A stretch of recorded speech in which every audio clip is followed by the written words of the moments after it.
Tyla was supposed to be the next global superstar. The fresh face of Afrobeats, the TikTok darling, the Grammy winner who did what most artists dream of in just 1 year. But now, that dream is falling apart. Fast.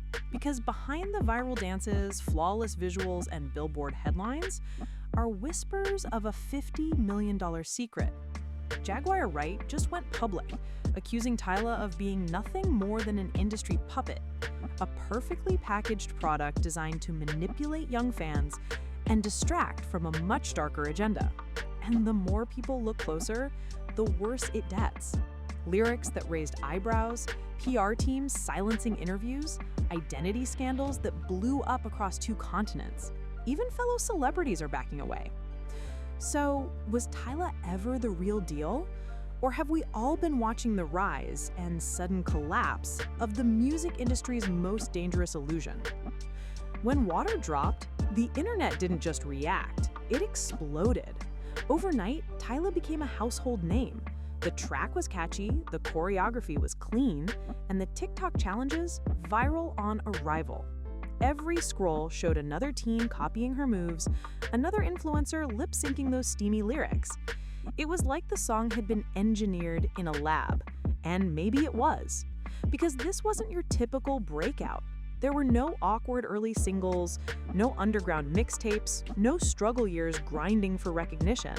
Tyla came out the gate with a full package, a label-polished image, high-budget visuals, and a marketing rollout so slick it felt more like a product launch than a debut. People started whispering the word no artist wants attached to their name, plant. And that's where the cracks started showing. Fans noticed how her entire image seemed tailor-made for virality, right down to her styling. She looked young, innocent, and just edgy enough to go mainstream. But everything was too perfect, too timed, too ready, as if her rise had been planned months, maybe years in advance. And just when the praise was at its peak, some people started asking, wait a minute, who exactly is she performing for? At first, no one questioned it.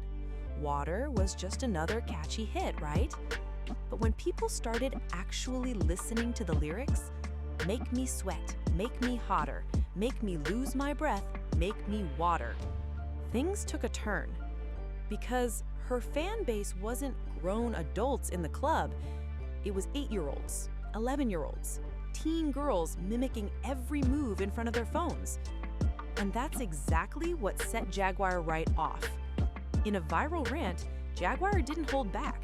She straight up accused the industry of sexualizing Tyla to target young audiences, not by accident, but by design. She claimed those lyrics weren't just provocative, they were strategic.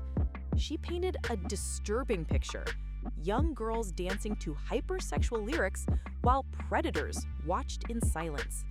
That's when people started seeing the song in a whole new light, because suddenly it wasn't just a bop, it was a problem. Fans began asking uncomfortable questions. Why was this song pushed so hard to kids? Why was Tyla styled and dressed like a teen idol while singing lyrics that belong in a bedroom, not a school dance? And the more people talked, the louder the backlash got. But this wasn't just about lyrics. It was about image, about intent, and about who was really behind the scenes pulling the strings. And once that door opened, everything else about Tyla's image started to unravel.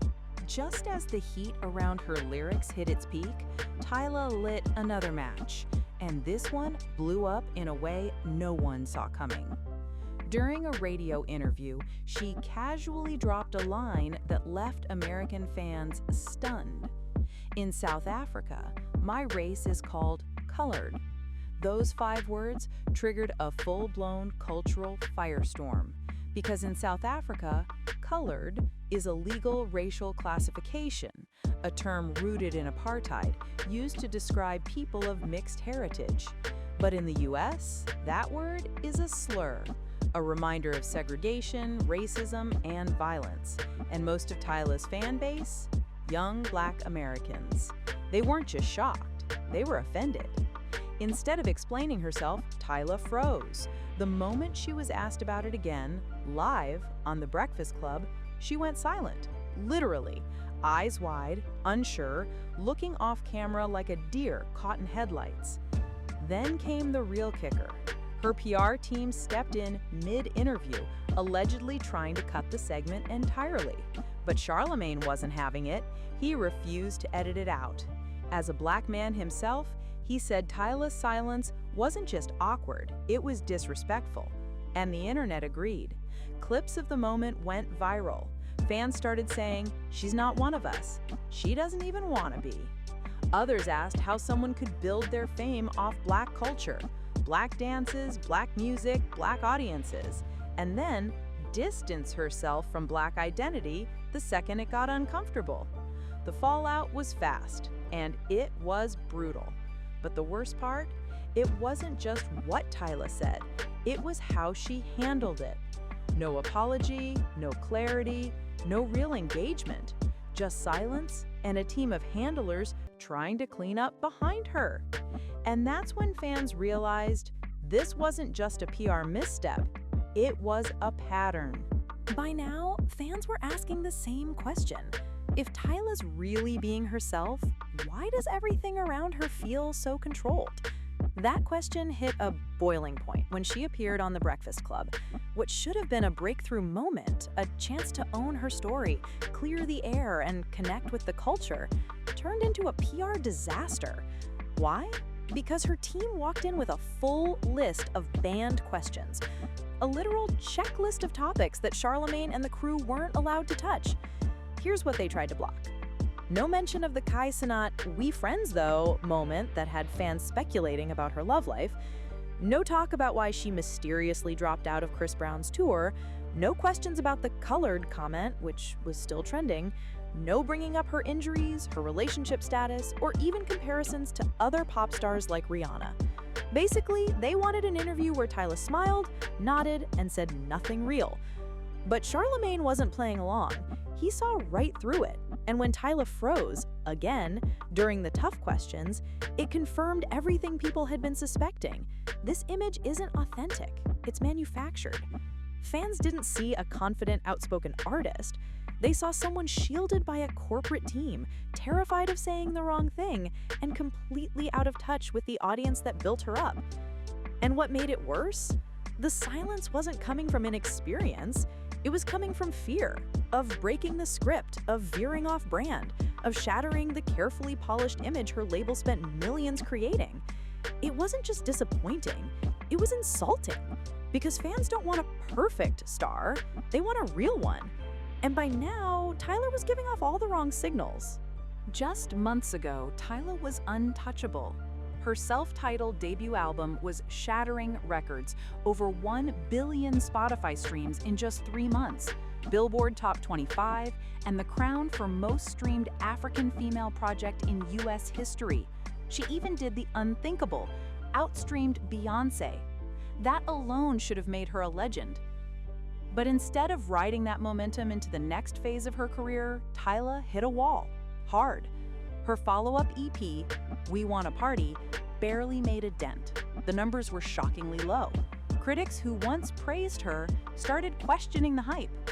Was the music weaker, or had the audience already checked out? Then came the real red flag. The brands started disappearing. A summer fashion collab that had already been teased online? Gone, without a trace. A beauty campaign insiders say was already shot and edited? Shelved, indefinitely. Labels didn't want the smoke. They didn't want to gamble on a face that now came with controversy and cultural backlash. It was no longer about talent. It was about liability. And when money starts walking away in silence, you know the industry sees something the fans haven't caught up to yet. Tyla's image, once so flawless, so profitable, was officially toxic. But it didn't stop there. Because while the brands were ghosting her in private, something even more embarrassing was happening in public. Her celebrity allies started going quiet too. In the music industry, silence can say more than 1,000 tweets. And right now, Tyla is surrounded by it. It started slow. A few artists who once hyped her up on Instagram just stopped. They weren't reposting her content, weren't showing support.